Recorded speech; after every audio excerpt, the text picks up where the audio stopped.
Okay, to show you how to add comments from a comment bank onto your Power School grade book for your year one, you click on a student in the year one column after you've recalculated grades and entered all your marks, and you go to show comment bank. And here you're going to put your course name. And you're going to get comments along the bottom here. So I see that she has a 7, so I'm going to look for Integrated Arts 3, grade 7A, because there's 2 parts to it. I click on that and it adds the student name and the proper pronouns. And then I see there's a B part of it. I add B as well. So what you're going to have to do is decide, do you want it as part of a paragraph and move it around?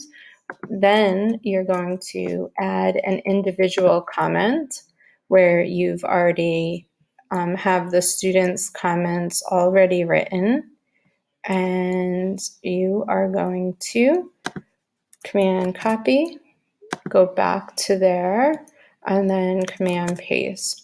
So now I have a student general comment about the mark of a 7 and the individual personalized comment. I would then save and I would go to the next student, and fill in as I can.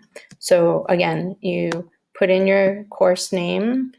I put in MYP3 because that's in the name that came up. You can just do maths or design and apply, and it will give you all the design comments, or maths or language arts thing, your subject name. And then you look for the course, the year, the grade, part A, part B, and you would hit plus, and then you would have to fix. Let's say I want this, and I want it to be part of one paragraph. Then I just need to go back in and make sure I join the comments together the way I want them to appear on the report. Once I'm done, I hit save, and then the comment has been put in because there's the little speech bubble in the year one column. Hope that helps.